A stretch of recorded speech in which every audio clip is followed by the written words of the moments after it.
Olá, pessoal. Olá, professores e professoras. Tudo bem com vocês? No momento em que vocês estão assistindo esse vídeo, existe a possibilidade de interagir pelo chat aqui do YouTube. Deixem suas contribuições, dúvidas e sugestões. Nos próximos dias, esperamos vocês para uma conversa no ambiente criado especialmente para essa formação.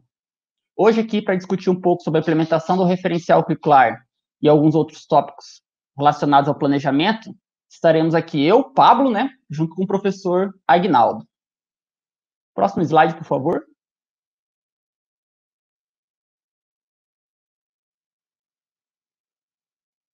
Próximo. Bom, esse ano, né, o ano 2020, nós da REME e de outras secretarias do Brasil todo estaríamos trabalhando, ou estamos até trabalhando, com a implementação do referencial curricular. Então, só isso já se enquadraria como uma mudança, uma grande mudança em nossas atividades diárias na escola, né? E, no entanto, né, nós vivemos mais algumas mudanças, né, com essa pandemia, com a educação de maneira remota, com nós isolados em casa, né, e tudo isso que vocês, professores, podem estar sentindo, nós aqui da REME, os formadores, também estamos, né. Muito de nós, da equipe de matemática, eu vou falar a princípio, nós também somos professores de alunos da REME, nós somos professores de outras redes, nós somos alunos, né, alguns estão estudando, né, e essa situação acabou gerando algumas novas atitudes, né, inclusive essa que a gente está fazendo aqui hoje, né, essa formação a gente estava acostumado a ter vocês todos, né, em uma sala, as discussões eram diferentes, agora nós estamos aqui falando para um computador, né, uma situação meio diferente, tá? Então, nós, né, no papel de formadores, o que a gente fez, né, e está fazendo, né? A gente foi buscar informações, foi buscar subsídios, né? Assim como muitos de vocês, para a gente desenvolver nosso trabalho, né? Então, a gente, como formador, né, e vocês aí como professores, para fazer as melhores aulas possíveis para os nossos alunos. Então, a gente acaba indo por alguns meios digitais, né, em algumas plataformas de busca, e foi isso que a gente fez. O que será que a gente encontrou? Próximo slide, por favor. Então, se você, em algum site desse de busca, colocar lá plano de aula, nos moldes da BNCC, implementação da BNCC, a chance de você encontrar alguns materiais que nós iremos apresentar para vocês é muito grande. Então, vamos ver o que a gente encontrou, né? Próximo slide, por favor.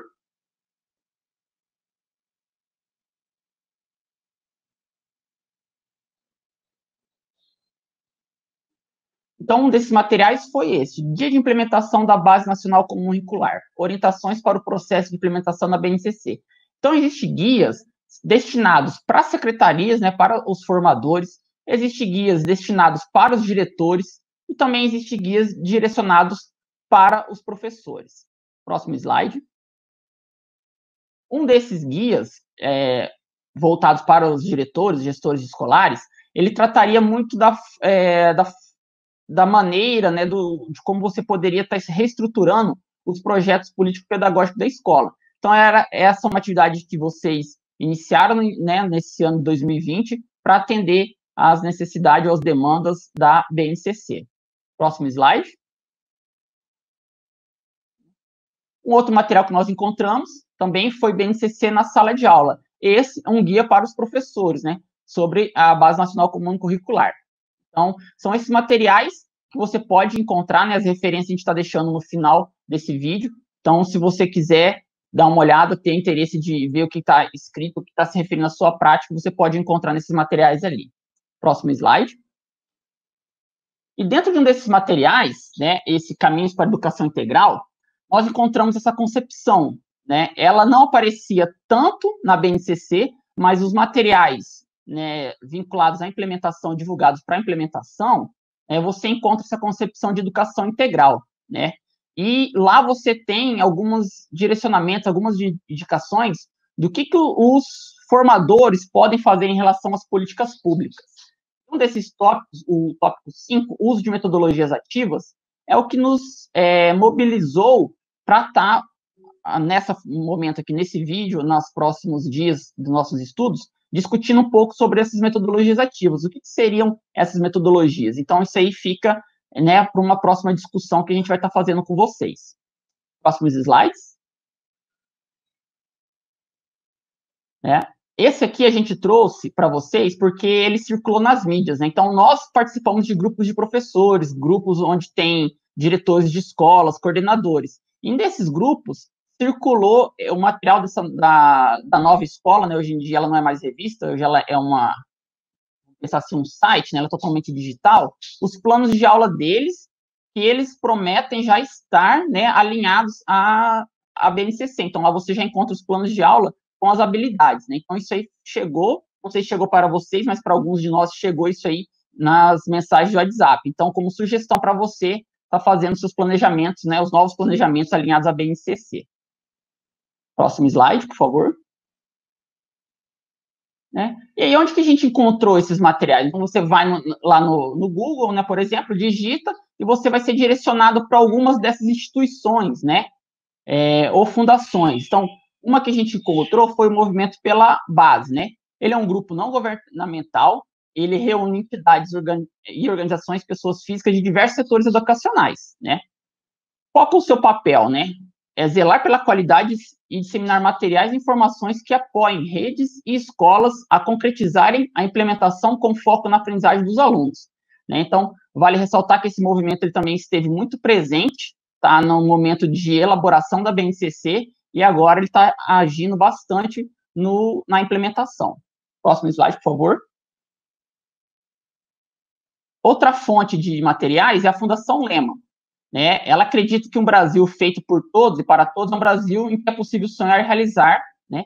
E chegar cada vez mais longe. E aí eles acreditam que isso começa pela educação pública de qualidade e por pessoas que acreditem, né? O que queiram resolver grandes desafios sociais. Essa seria a missão da Fundação Lema. Outra, por favor, próximo slide. Outra fonte de consulta nossa foi a Fundação Vitor Cívica, né? Ela também se diz uma entidade sem fins lucrativos focada na melhoria da educação. Essa semana, se eu não me engano, no dia 20, foi divulgado um programa televisionado, né, um programa de televisão, os 10 professores, né, que foram classificados nesse Prêmio Educador Nota 10, né?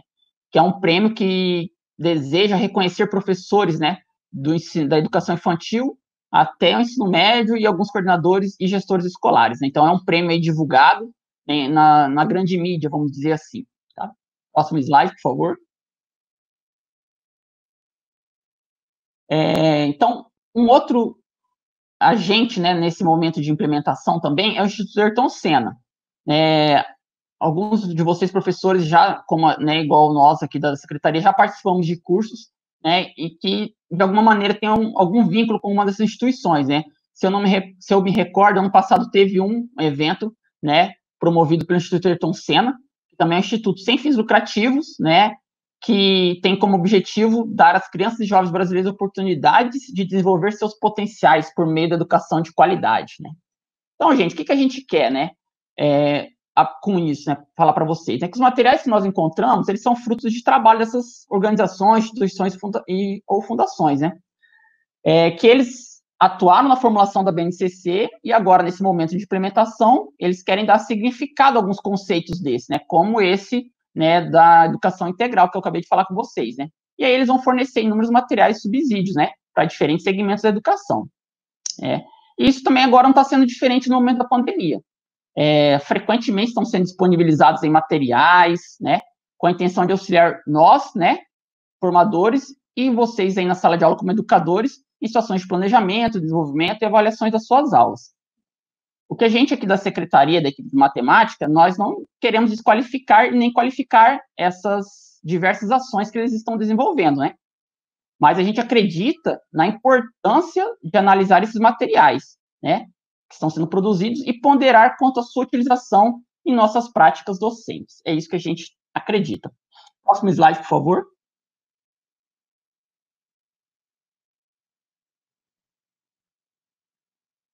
Aqui a gente deixou para vocês uma outra listagem, tá? Mais ampla, de outras, né, fundações, instituições que se dizem preocupadas, tá, com essa educação de qualidade para todos os estudantes do Brasil. Então, fica aí de sugestão, né, para você, se você quiser ter algumas ideias, ver o que está sendo produzido, para você, de maneira, né, crítica, tá escolhendo a melhor forma de você estar realizando as suas aulas, né, esse contato com o aluno, a aprendizagem deles, por meio de algum material que seja pertinente para essa situação que nós estamos vivendo. Próximo slide, por favor.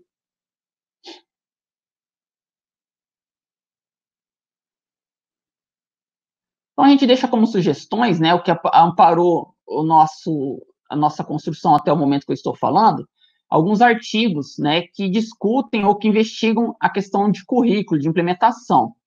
Então, tem esse primeiro, a rede do movimento pela base e sua influência na base nacional comum curricular. Ela vai discutir um pouquinho sobre quem está por trás da escrita da BNCC, bem? Um outro material que a gente indica também é Fazendo a Base Virar Realidade, Competências e o Germe da Comparação. Essa autora, ela vai também discutir bastante essa questão da implementação, da questão de onde surgiu esses termos e quem são os agentes que estão atuando nesse momento da implementação. Então, para a gente ter uma ideia mais assim política do que está por trás de alguns materiais que estão sendo divulgados e que a gente às vezes pode estar sim, levando para a nossa sala de aula, né? Então a gente tem que saber mais ou menos qual que seria o interesse desses materiais.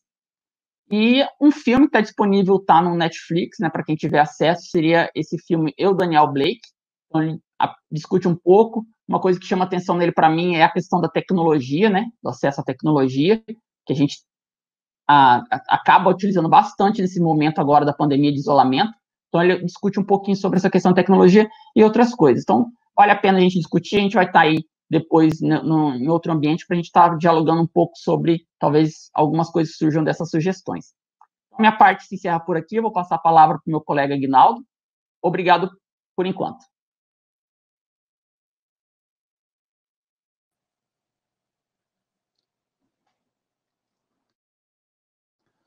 Olá, professores. É sempre um prazer poder dialogar com vocês, agora nesse novo formato, né?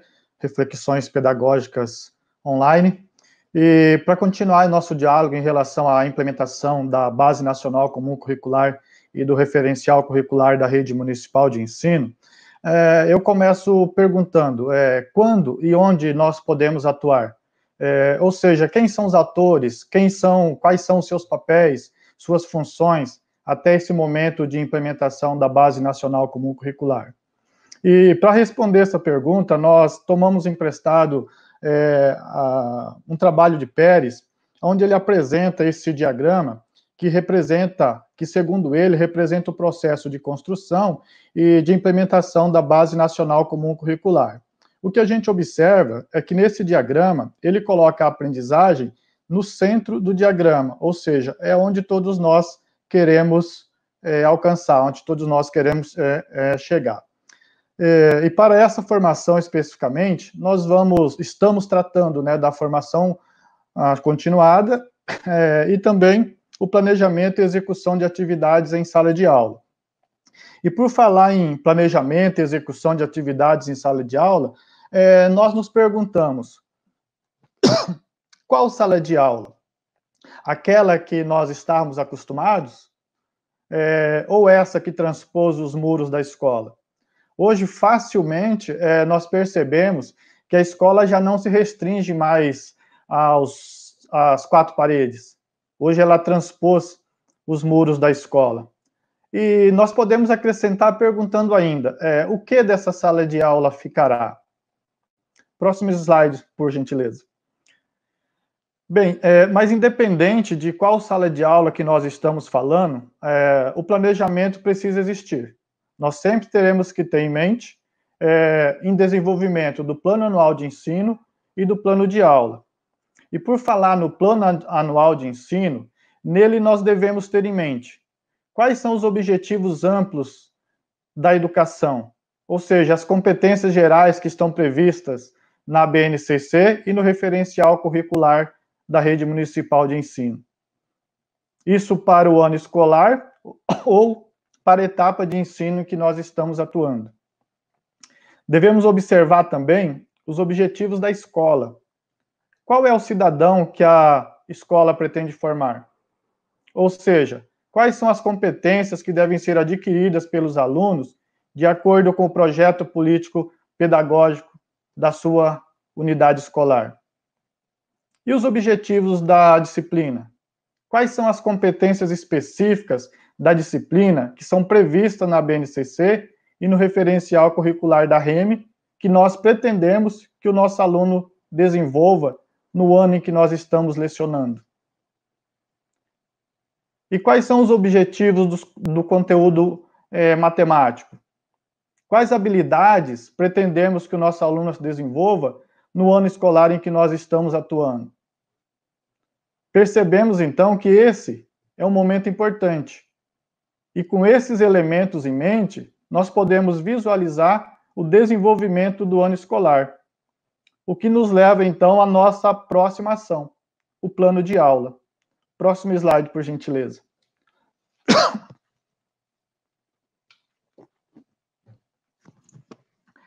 E, por falar em plano de aula, nós perguntamos, o que considerar em um plano de aula? E, nesse momento, nós tomamos emprestado o estudo de Mendes, 2009, onde ele apresenta alguns critérios a serem considerados pelos alunos, a serem considerados no momento de construção de um plano de aula. Ele diz que nós devemos considerar a realidade do aluno, da escola e da comunidade escolar. E nós acrescentamos também do professor. Ele diz que nós devemos considerar as habilidades a serem alcançadas e os conteúdos que permitem desenvolver essas habilidades. E nesse momento específico, nós acrescentamos, será que devemos ter olhar para todas as habilidades que estão previstas no plano anual? Ou será que existem habilidades essenciais que nós podemos focar nesse momento atual que nós estamos vivenciando? Tendo visto essas habilidades essenciais para esse momento, quais são os conteúdos que permitem desenvolver essas habilidades e que darão condições aos nossos alunos de continuar nesse caminhar em busca do conhecimento? Tendo pensado, então, nas habilidades a serem alcançadas e nos conteúdos que permitem desenvolver essas habilidades, quais serão os nossos procedimentos e técnicas de ensino? Quais serão os recursos que nós vamos utilizar para desenvolver essa aula planejada? E por falar em recursos, se nós estivéssemos na sala de aula presencial, poderíamos utilizar jogos, materiais manipuláveis, livros, a organização da sala de aula, o próprio pátio escolar, a quadra escolar. E nesse momento que nós estamos vivendo, talvez possamos falar das ações que estão sendo experienciadas por nós, os cadernos desenvolvidos pela CEMED, os cadernos desenvolvidos por vocês, professores, as videoaulas na TV REME, no YouTube, as videoaulas ou os áudios que vocês prepararam para interagir com seus alunos quando eles questionam em determinado conteúdo, a criação dos ambientes de salas de aulas em meios digitais, as plataformas, as redes sociais, os aplicativos de mensagens instantâneas que estão permitindo essa interação entre você e o seu aluno. E tendo pensado nesses 5 primeiros itens, leva então a nos pensar como proceder à avaliação. E daí Mendes diz que, independente do momento em que nós estamos, esta avaliação precisa ser coerente com os procedimentos e as técnicas de ensino. Qual foi a nossa escolha para poder ensinar esse conteúdo? Qual foi a seleção de recursos que nós utilizamos? Então, a avaliação, ela tem que ter coerência com esses procedimentos e técnicas de ensino. Próximo slide, por gentileza. E pensando, então, nessa construção de plano de aula, apresentamos aqui algumas ideias que podem colaborar com esse momento de construção. A primeira ideia talvez seja a mais usual para nós. Nós escolhemos um conteúdo matemático e depois olhamos as habilidades que podem estar relacionadas a esse conteúdo matemático. Uma segunda ideia é escolhermos uma habilidade principal, olharmos os conteúdos matemáticos que estão relacionados a essa habilidade principal e observar no referencial curricular se existem outras habilidades que se articulem com essas habilidades principal. E talvez podemos até pensar em uma terceira, que seria a escolha de uma habilidade principal, a articulação com atividades e conceitos relacionados à habilidade principal no livro didático e a articulação com outras habilidades. Mas veja, se nós optarmos pela segunda ideia, ela pode levar os alunos a enxergar as relações existentes entre as diferentes unidades temáticas que estão presentes no referencial curricular. Isso pode dar uma ideia de amplitude dos conteúdos matemáticos, uma relação entre as diversas unidades temáticas. E talvez com isso, abre aspas, nós podemos dar conta do plano anual, fecha aspas. Próximo slide, por gentileza. E vamos apresentar agora, então, uma ideia de como desenvolver ou como construir um plano de aula a partir da segunda ideia apresentada. Utilizamos aqui a habilidade 5 do sexto ano, que consiste em classificar números naturais em primos e compostos, estabelecer relações entre números expressas pelos termos é múltiplo de, é divisor de, é fator de, e estabelecer, por meio de investigações, critérios de divisibilidade por 2, 3, 4, 5, 6, 8, 9, 10, 100 e 1000. Observe que ao escolhermos essa como habilidade principal, o conteúdo relativo a ela já fica bem explícito nessa habilidade.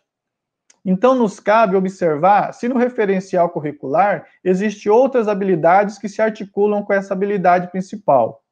Próximo slide, por gentileza.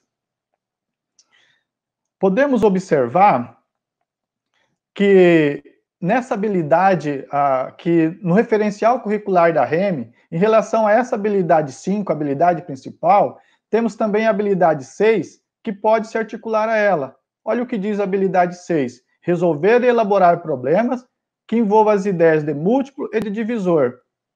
Veja também a habilidade 12. Fazer estimativas de quantidades e aproximar números para os múltiplos da potência de 10 mais próximas. E com um olhar mais apurado, nós ainda podemos ter um olhar para a habilidade 13, habilidade 14, habilidade 21, habilidade 24 e habilidade 31. Para nós, que somos conhecedores do nosso referencial curricular, sabemos que essas habilidades elas estão distribuídas nas diversas unidades temáticas que o referencial curricular da REME tem. Então, isso passa para o aluno uma interligação entre essas unidades temáticas, potencializando, assim, a possibilidade de aprendizagem dos nossos alunos.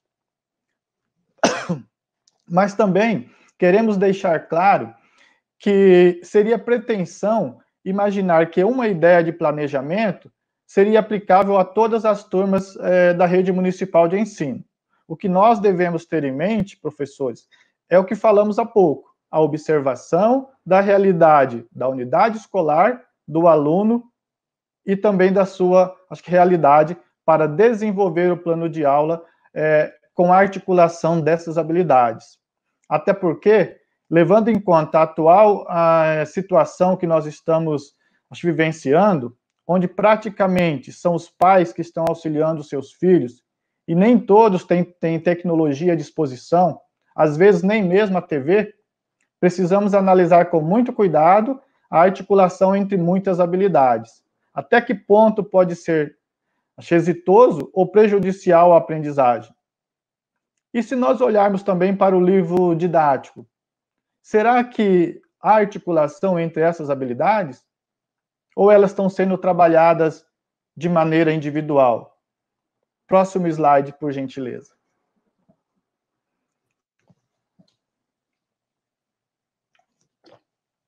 Bem, e continuando, nós falamos acho que avaliação. Qual o seu objetivo? Ou seja, como avaliar nesse momento? Precisamos definir sempre quais são os instrumentos e os critérios de avaliação que nós vamos utilizar. Observe que esses instrumentos de avaliação que estão sendo apresentados, eles estão intimamente ligados ao momento presencial, mas podem ser facilmente desenvolvidos nesse momento online. Se a minha ideia é fazer avaliação mensal e bimestral, posso utilizar um formulário, relatórios, trabalhos individuais ou em grupos, posso utilizar os documentos online. Se eu quero a resolução ou resposta para atividades feitas de forma escrita, posso olhar para as atividades desenvolvidas pelos alunos, os cadernos feitos pela rede municipal de ensino, os cadernos que vocês criaram, ou acho que oralmente, se o aluno te enviar um vídeo, um áudio, explicando qual é o entendimento dele sobre aquele tema. E não podemos esquecer dos critérios cognitivos, as habilidades, as competências que estão na base, e os conhecimentos específicos, que é a nossa contribuição da REME para o nosso referencial curricular. Ou seja, esses instrumentos, eles permitem que você pode trabalhar com o aluno, tanto no momento presencial, como no momento à distância.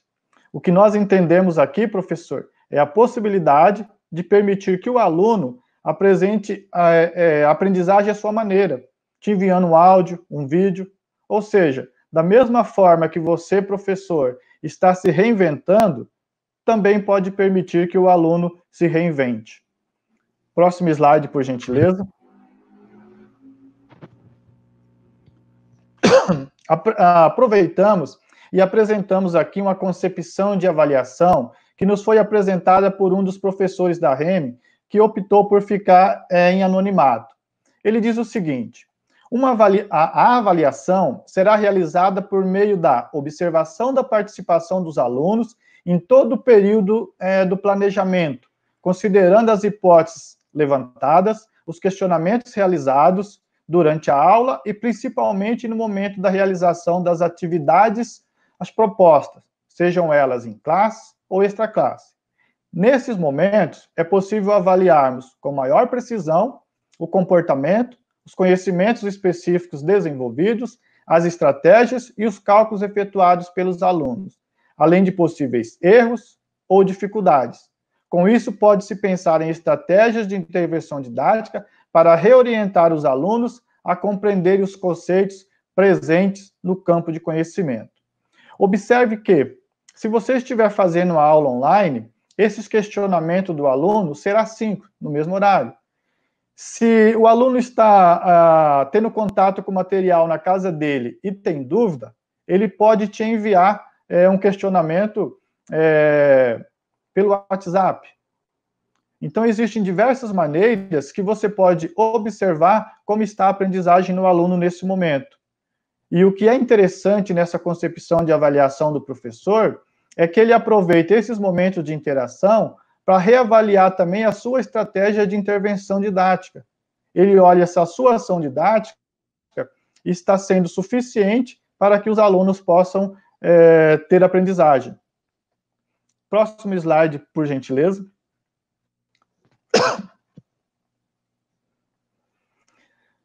E nos perguntamos, qual é a nossa abordagem educacional nesse momento?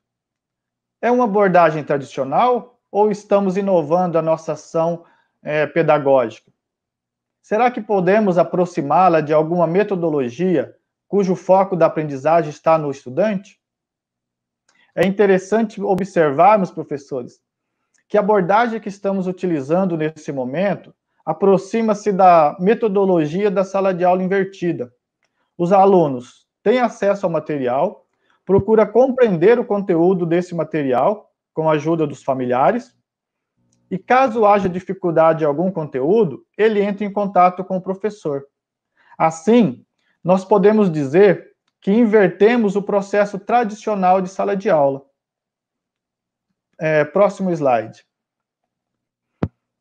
Com essa possibilidade de inversão da sala de aula, os convidamos, então, para a segunda parte da formação continuada. Essa formação ela está dividida em 3 partes. A etapa 1 foi o acompanhamento desta live, que vocês estão fazendo agora. A etapa 2 será a leitura de um texto, Sala de Aula Invertida, uma abordagem para combinar metodologias ativas e engajar os alunos no processo de ensino-aprendizagem.